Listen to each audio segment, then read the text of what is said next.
送走杨紫后，又迎来了一批老朋友。下一期周六能否火爆？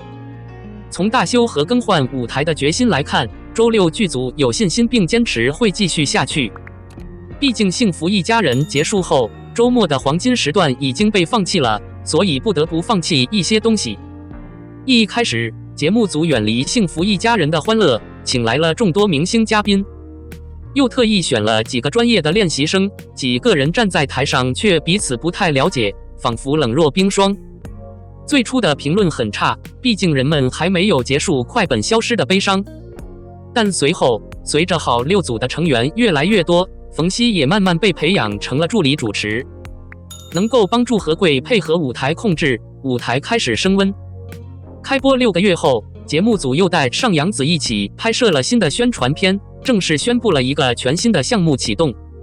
这一新计划一期接一期，嘉宾络绎不绝。最新一期聚焦甜心可爱，波姐冠军王心凌和苍兰秘籍男女主都被请来宣传节目。开播后播放量破亿，王姐厉害，杨姐更厉害，这2期她都去。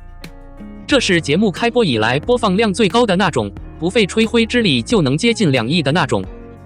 虽然只住了2期，但杨紫却带来了节目的热度明显高。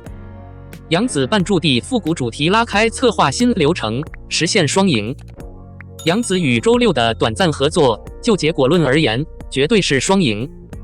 对于杨紫来说，她在变形金刚的片场一直在紧张拍摄，在如鱼得水开播前的一段太长的空档期之后，是时候选择在一个崭露头角的综艺节目中露脸了。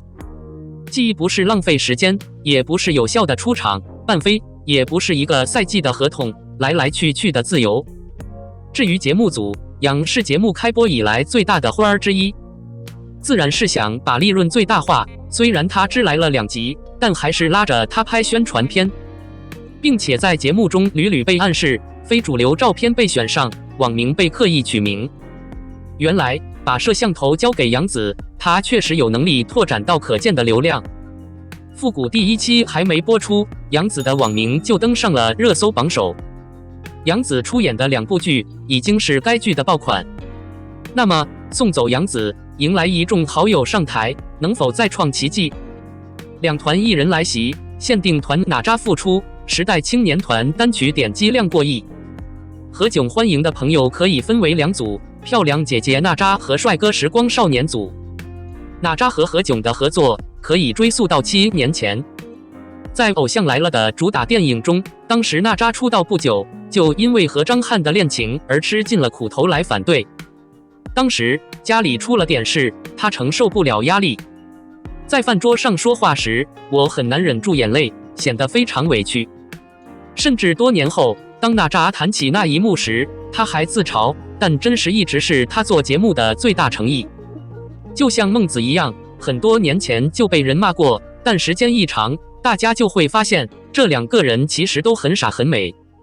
在瓜分有限的群体中，娜吒的实力打破了她高冷女神的屏幕形象。游戏黑洞不慎卖萌都被网友调侃，美丽是因为智商吗？怎么会这么好笑？何炅当时给了她很多鼓励，现在她回来了，2人可以默契的合作。又是一群时代青年，新一期预告片发布后，单条话题人气破亿。这已经不是第1次全员登场了，成员丁程鑫还是快乐家族的新人。在快本停播之前，他一直和何炅在一起。作为男团中可靠的大哥，他是快乐家族中可爱的弟弟。作为一个由偶像公司策划多年的团队，时代青年联盟自然拥有庞大的粉丝群体。球队在20年实现了人气暴涨后，单人动态已经连续突破1000万。在男艺人话题讨论榜上，数据一直不错。在全团来飞之前，成员刘耀文和张震远是单独来的，他对星期六这个舞台并不陌生。其实从这些修改中可以看出，节目组正在逐步回归朋友季，他们要的是一种默契和温暖。还有很多朋友的祝福，这个下期可以期待一下。02肖战的孤独与热情，他也是八大山人画中人。枯燥的中国话老师，既是我的好老师，也是我的好朋友。多年来，我深受他的影响。他最喜欢倪云林的话，其次是八大山人。他还亲切地称八大山人为翻白眼山人，就像称呼他为朋友一样。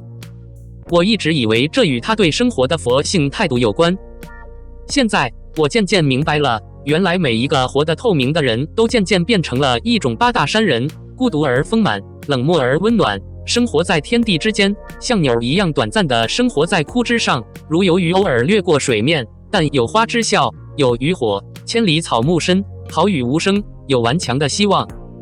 肖战也是这样一个人，不过肖战比较温和，他从来不会翻白眼，但他的孤独和固执和八大山人有着相同的目标。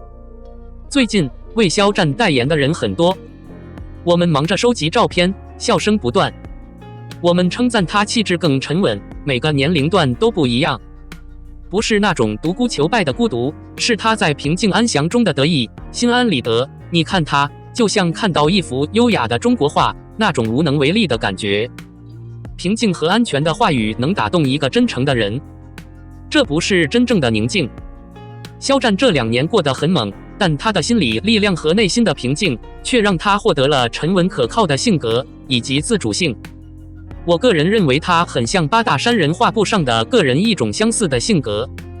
八大山人长期在佛教中，他的艺术作品同样是关于生命的空虚和寒冷，没有世界的网罗，没有声音的喧嚣，而且令人惊讶的是，空间是无限的，只是荒鸟、枯树、自负、时风、迷雾。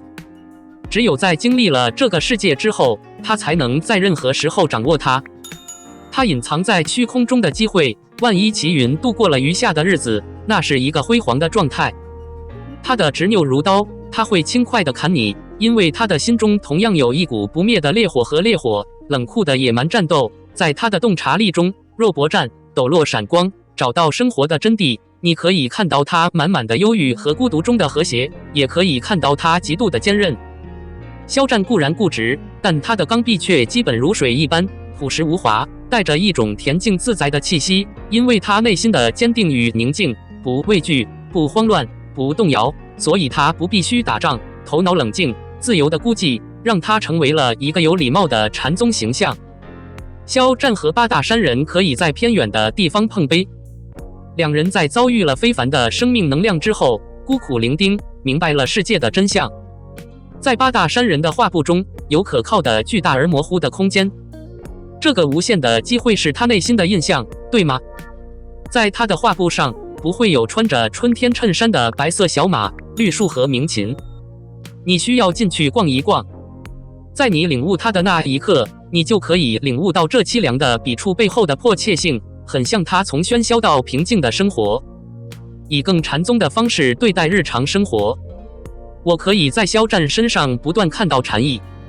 肖战在喧嚣的媒体中，外界的气候显然与孤单无关，却能看出他冷静的压抑。